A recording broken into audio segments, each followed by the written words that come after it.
In the heart of the ancient East, there lay a kingdom called Liangshan, a land woven from rivers and gardens, where lotus flowers drifted upon lakes like stars fallen from the sky. But one year, the heavens grew silent. The rain ceased, the mighty rivers shrank to trickles, and the glorious Lake King Hua fractured into a mosaic of cracked earth. For 7 long years, the drought held the kingdom in its grip. Fields turned to dust, and a sorrowful quiet fell over the land as even the birds forgot their songs. From his palace, the wise and compassionate King Lin Hua watched his kingdom wither. His heart ached with the land's thirst. He prayed to the heavens, filled the temples with gold, and summoned the most powerful priests and magicians. Yet, not a single drop of rain fell. One night, under a pale moon that cast long shadows over the empty lake, the king had a dream. A magnificent golden dragon emerged from the eastern sea, its scales shimmering with the light of 1,000 suns. The dragon's voice was the sound of distant thunder. "The waters of the world are mine to command," it boomed. "They will not return to your land until a heart as pure as the lotus flower comes to me, a heart free of greed, free of fear." Awakening with a start, the king immediately issued a royal decree that echoed through every village and town. "Whoever can reach the Dragon King's palace beneath the sea and bring back the rain shall receive half my kingdom and half my crown." A wave of murmurs and fearful whispers spread through the people. The challenge was great, the journey impossible. Knights, merchants, and scholars all shook their heads. No one dared to go. Then, a young girl stepped forward from the crowd. Her name was Lin Hua. She was a humble lotus gatherer who lived by the dying river. It was said her eyes held the calm of still water and her soul shone with the brightness of the dawn. She approached the king and bowed low.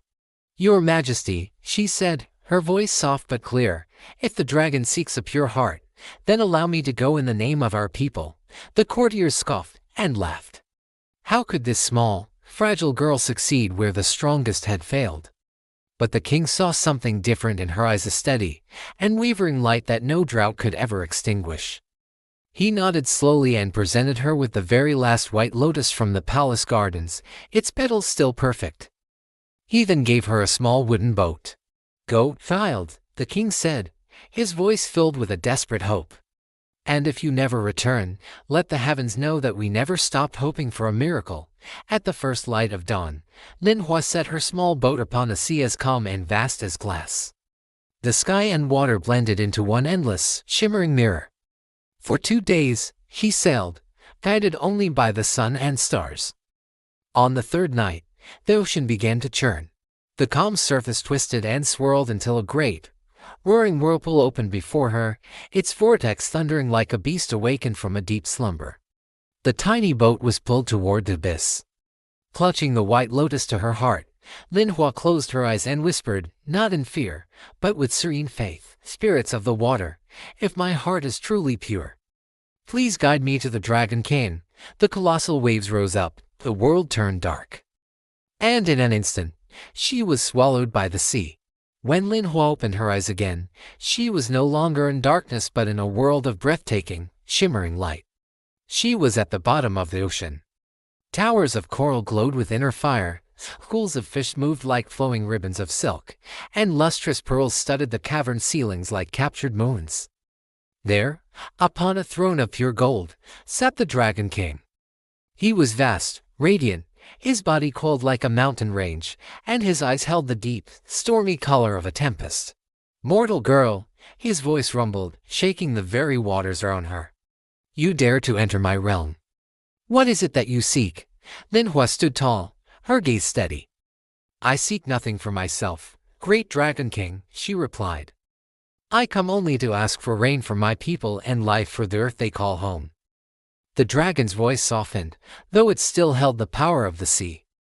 "Many have come before you, their hearts filled with greed for power and riches. You claim yours is pure. Prove it, and the waters shall return to your land." He raised a single, immense claw, and 3 trials materialized before her. First, a path of ethereal blue fire. "This fire burns only those who carry lies in their hearts," the dragon explained. Next, a vast hall of echoing voices. "Here, You must distinguish the single voice of truth from 1,000 deceptions. And finally, a garden of 1,000 lotus flowers, all illusions save for one. Without hesitation, Lin Hua stepped onto the path of fire. The blue flames licked at her clothes and skin but did not burn her, for her purpose was true.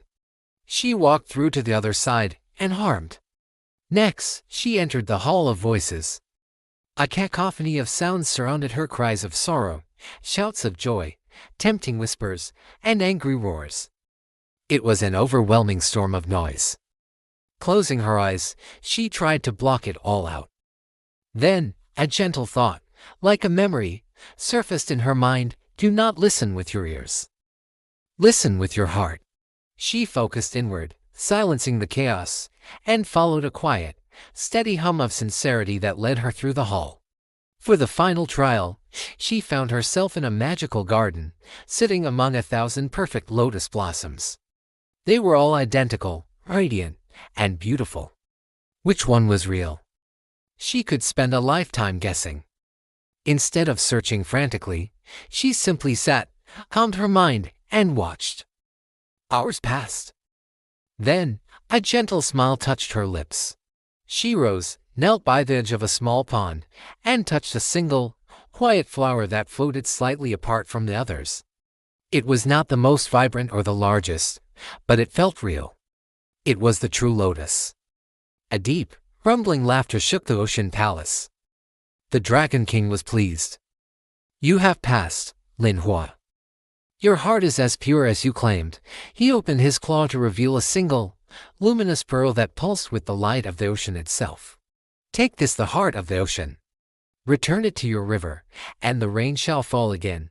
When Lin Hua next opened her eyes, she was back in her small wooden boat, gently drifting toward the shores of Liangshan. Above her, the sky was no longer a harsh, empty blue but a soft, promising silver, heavy with clouds. The people had gathered on the banks of the dry riverbed, their faces etched with worry and hope.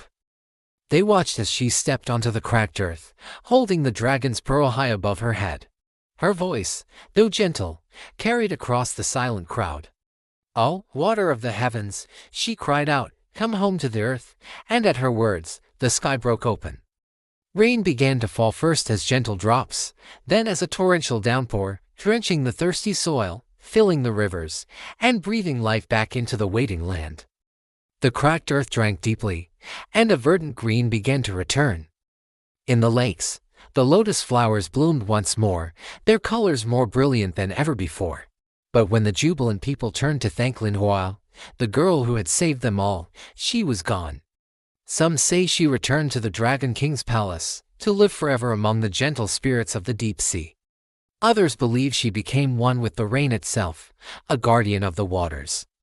And to this day, in that ancient land, whenever lotus flowers bloom unexpectedly out of season, the old folks smile and whisper to the young ones, "Look.